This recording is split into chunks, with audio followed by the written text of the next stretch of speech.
Hello, you're welcome to 591 Lab. This is Cisco Certified CyberOPS Associate 201 class. Okay, let me first of all tell you about 591 Lab. 591lab.com, pronounced as 591 Lab, is a top IT training and certification exam brand in China, Hong Kong, Taiwan, and Singapore. Our mission at 591 Lab is to provide our clients with exceptional exam preparation experience for certification in Cisco, Huawei, Alba, Juniper, Palo Alto, and Fortinet exam tracks. Alright, let's quickly dive into our agenda today. We're talking about network traffic analysis, cryptography, looking at symmetric and asymmetric encryption, incident handling, window architectures and operations, where we talk about processes, threats, and services. Okay, by going to our first question today on network traffic analysis. Which data type is necessary to get information about source/destination port? Alright, so I will try to log into two workstation now so that we can see how we can generate our source and destination port numbers. I will be going into Kali and Metasploitable machine. Okay, first of all, let's find out one of the tools that we're going to use. We're going to be using Wireshark, and so let's look at into our manual for Wireshark. Okay, and then we can be able to find out that a Wireshark is a network analyzer, and then interactively dumps analyze network traffic. So basically we use Wireshark to analyze traffic, to analyze our network traffic. Okay, so the next, what I would do now is to find out those IP addresses that are associated to these two machines by typing ifconfig, then I can find out that my interface on this Kali ETHO 209.165.201.17 is associated to this interface. Okay, if I should go into my Metasploitable machine, I can as well do the same thing. Ifconfig, then I can see those the IP address of my Metasploitable machine as well, that is 209.165.200.235. okay, so let's quickly see if I can be able to reach this particular machine by using a ping. I can just ping that same address 209, which is Metasploitable machine .165.200.235. okay, so I'm already getting a my time sequence to that verify that I can be able to reach this other machine. Okay, next is for me to start my Wireshark so that it can start to run, and then I can send a traffic and I can start using the Wireshark to capture those traffic. Alright, so by starting the Wireshark, right now I have this interface associated to this Kali, which is ETHO. You can see that it showed me the address there, and then I can have a line there. And by the time I started sending the traffic out, I'll start to see some wave on this interface. Then I can start to capture every data that is going on that particular interface. Okay, so what I will do now is to come up with a new terminal so that I won't interrupt the Wireshark terminal. Okay, yeah, now I can use this to send out some traffic so that I can be able to capture those traffic, and then we can analyze what is happening on that traffic. Okay, let's try to remotely connect to this Metasploitable machine by using the SSH. Is one of our remote protocol. Then if you are using SSH, then you must have a valid credentials that you'll be able to use to log into that machine. Okay, so I already know that there is an MSF admin on Metaswable machine, and so I'll put MSF admin at, and the IP address of that workstation, which is 209.165.200.235. okay, then I can hit my enter. All right, why we are doing that, if you come back to our Wireshark here now, I can see that there is a wave now showing that there's a traffic going on this interface.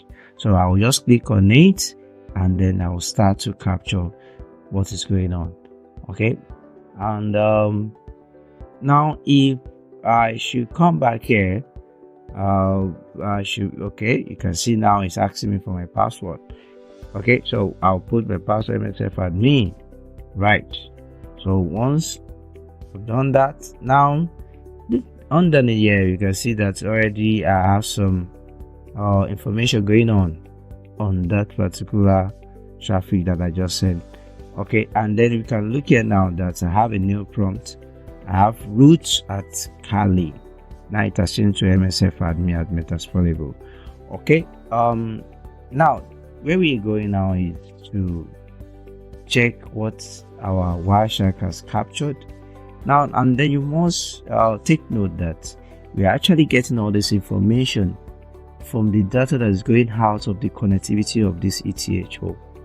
And then our focus is, how can we generate our source IP address and destination address port numbers and destination port numbers. If you look down here, you can see the source address and the destination address, and as well as our source port numbers and destination port numbers. All what we are seeing here is what is going on through and through between the source and the destination. That is from the Cali to Metaswable, back to Metaswable to the Cali. Okay, and if I should just filter SSH traffic, then I should see all those traffic that are associated to this SSH that we just send out, the traffic that we just sent out. All right, so I just want to show us that so that to know how we can capture our data and be able to get our source and destination IP address and port numbers. All right, so let's go back to our question. If we should go back to our question, we can see that our question is just asking us which data type is necessary to get information about source / destination ports. Yeah, we can see that those information that our Wireshark was able to capture is not an alert data, but it has to do with the connectivity, especially the ETHO connectivity, as has to do with our own case of scenario, which we capture for the SSH. And then C is talking about statistical data, session data. So option B is our best option for this. All right, so moving to the next question, what is the difference between inline traffic, interrogation, and traffic mirroring? Okay, quickly let's talk about what is inline traffic and the mirroring traffic. Inline traffic, interrogation, analyze traffic in real time and has the ability to prevent certain traffic from being forwarded. Why traffic mirroring doesn't pass the live traffic. Instead, it copies the traffic from one or more source port and send the copied traffic to one or more destination for analysis by the network analyzer or other mirroring device. Right, so if we should look at this now, we have some options here, and option A is traffic mirroring passes live traffic to a tools for blocking, right? No. Then option B, traffic mirroring, inspect live traffic for analysis and mitigation. No, because we know that when it comes to live traffic, analysis has to do with inline traffic. And C, inline traffic copies packet for analysis and security. No. But if you look at option D, our inline inspection acts on the original traffic data flow. Yes, because inline traffic has to do with real time traffic, which is acting on the original traffic that is flowing. Alright, so option D is our best answer for this. Now moving into the next question, which has to do with symmetric and asymmetric encryption. Okay, how is symmetric encryption used for HTTPS connectivity? Alright, so let's quickly talk about cryptography and symmetric and asymmetric encryption. Now, cryptology is the science of making and breaking secret codes, while cryptography is the way to store and transmit data, so only the intended recipient can read or process it. Modern cryptography uses computationally secured algorithms to make sure that cybercriminals cannot easily compromise protected information. The history of cryptography started in diplomatic circles. Thousands of years ago, messengers from the king's court took encrypted messages to other courts. Occasionally, other courts not involved in this communication attempt to steal messages sent to a kingdom they consider an adversary. Not longer after, military commanders started using encryption to secure messages. Each encryption method uses a specific algorithm and is called a cipher to encrypt and decrypt messages. A cipher is a series of well-defined steps used to encrypt and decrypt messages. So we always have a plain text and we use a P-share key to change it to a cipher text, and then we use a P-share key to change it back to plain text. Alright, so then we have these two classes of encryption, okay, which is symmetric and asymmetric algorithm. Now, symmetric algorithm, this algorithm uses the same P-share key, sometimes called a secret key pair, to encrypt and decrypt data. Both the sender and the receiver knows the P-share key before any encrypted communication begins. Why asymmetric algorithm? Asymmetrically encryption algorithm use one key to encrypt data and a different key to decrypt data. One key is public and the other is private.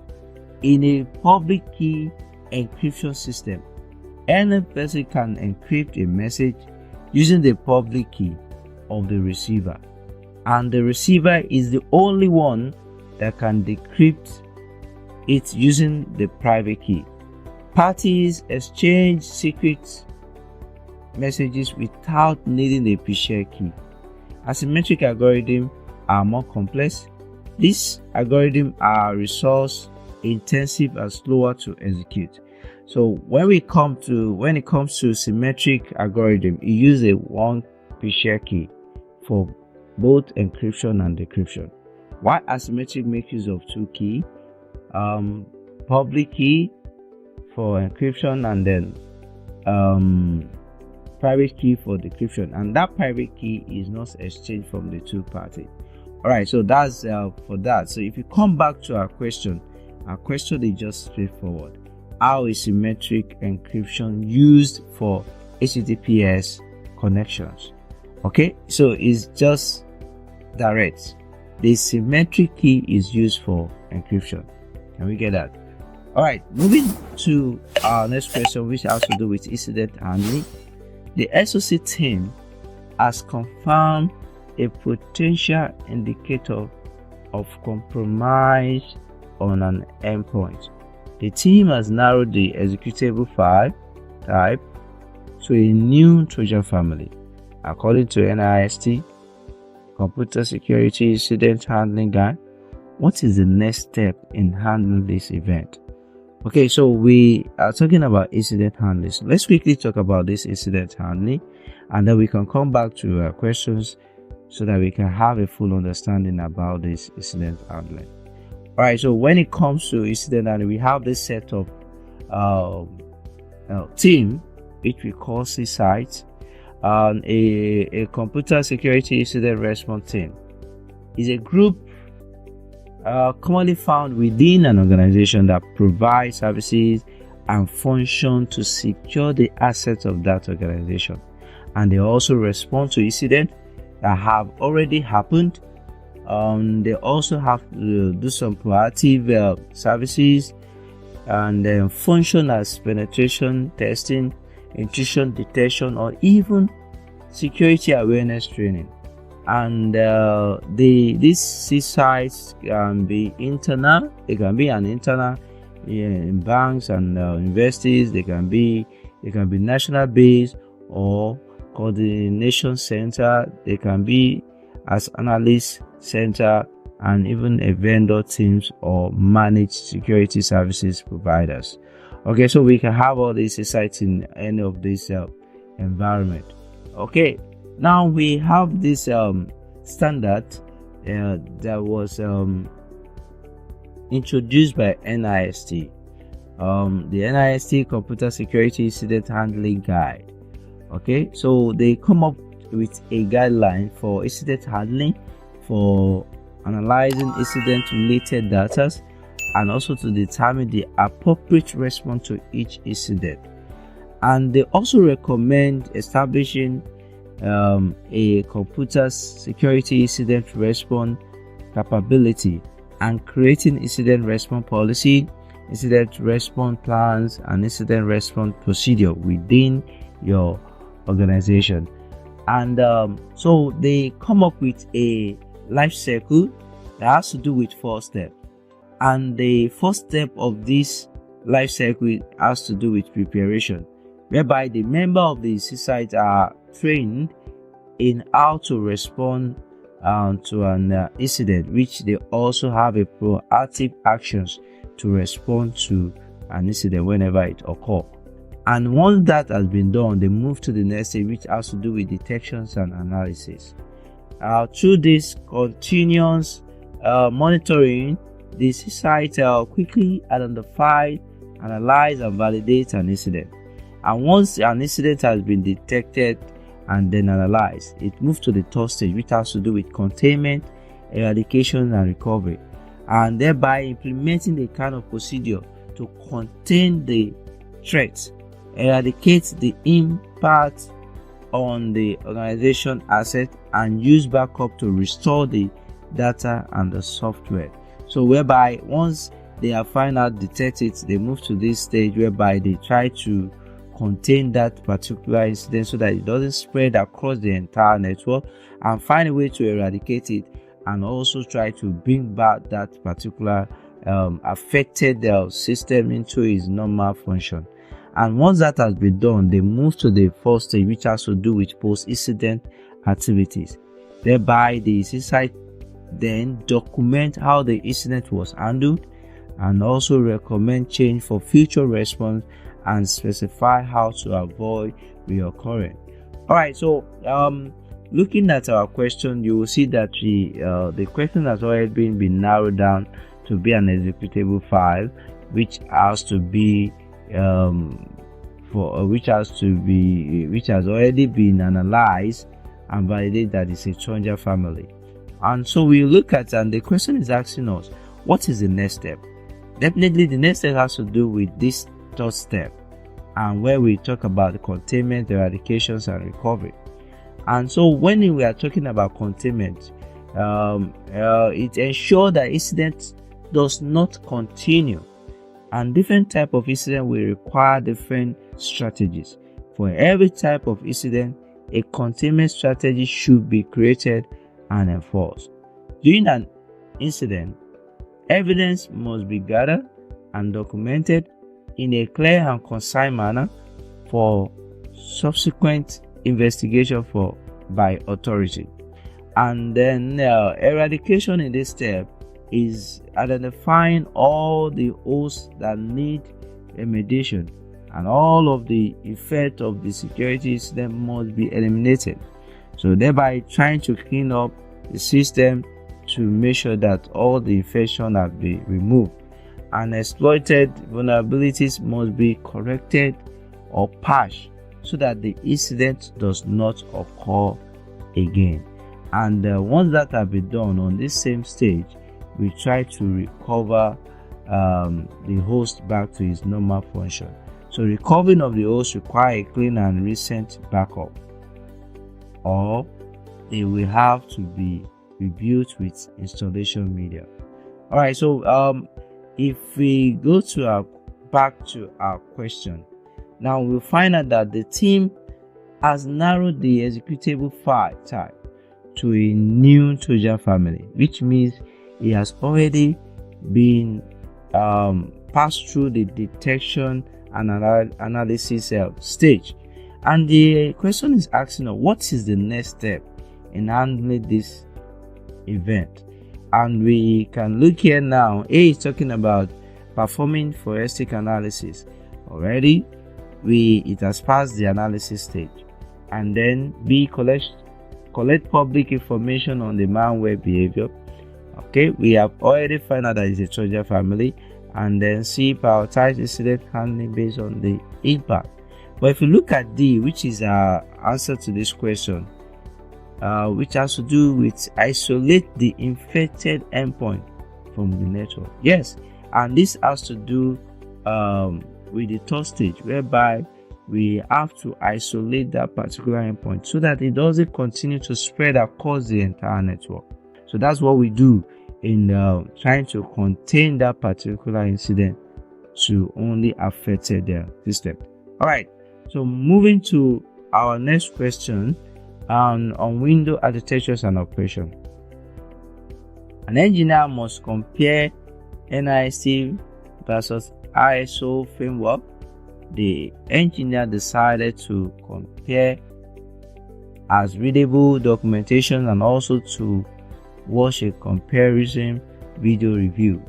Using Windows 10 OS, the engineer started a browser and searched for a NIST document, and then opened a new tab in the same browser and searched for an ISO document for comparison. The engineer tried to watch the video, but there was an audio problem with OS, so the engineer had to troubleshoot it. At first, the engineer started CMD and looked for a driver path. Then they looked for a corresponding registry in the registry editor. The engineer enabled audio SRV in Task Manager and put it on auto start, and the problem was solved. Which two components of the OS did the engineer touched? I'll choose two correct answers. So we are choosing two answers here. But before we choose our answer, so let's quickly go to our Task Manager so that we can see some of these components that are related to our Task Manager there. So we quickly search for Task Manager. Okay, here we have our Task Manager here. Okay, on our Task Manager we can see different tab that we have here. We have our processes. Okay, under our processes here we have app. These are the apps that are currently running on my system. All right, so anytime we run a task an app, it will map up here, and then if you look down the app, we also see some of the processes that are running with our app. All right, so we have all these processes that are running. Okay, now so let's quickly talk about processes, threads, and services. Now a process is any program that is currently executing. Are you getting it? And a thread is a part of this process that can be executed. So in Windows, multiple threads can be executed at the same time. Now, some of these processes that Windows runs and our services and programs that run in the background to support these operating systems and applications. Okay, so all our applications, they have processes that are running with them. Okay, so now let's just quickly go back to our task manager. Then we can see how the engineer was able to go to the services and then to enable the audio SRV. Now, if you look down here now, if you look at the top end where we have our performance, app history, we also have our services. So now I think you should be taking note that some of the component that we can found in our task manager has to do with processes, services, our startup and all that. Okay, so let's go to our services. Now on our services here, we can see our audio SRV, okay, which in the case of our question this is what the engineer was able to start and to restart this particular window audio services, so that the audio can be able to function perfectly. And one thing we also need to note here is that sometimes, look at here, like all this one that are stopped. Now most of our applications, which some of these services that are associated to our application, sometimes if these services are not running, they are stopped, or it affects the application to function properly. So sometimes you might need to find out what is happening to come to these services, either to put that particular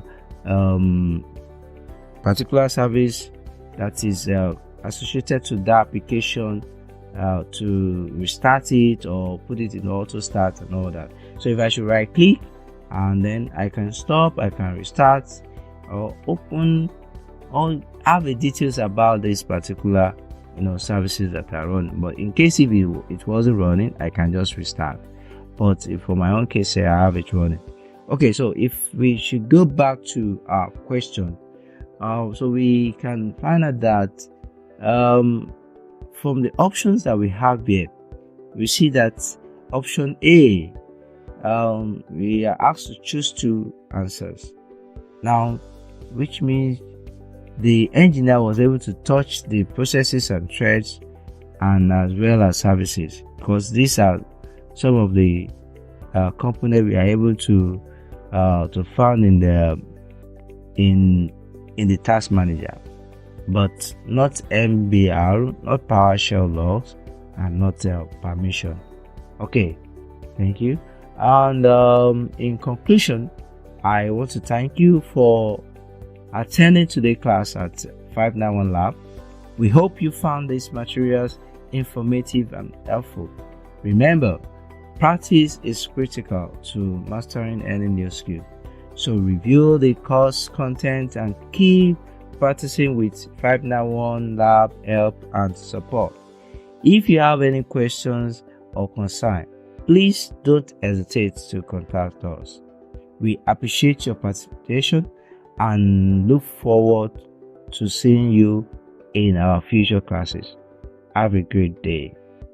Thank you.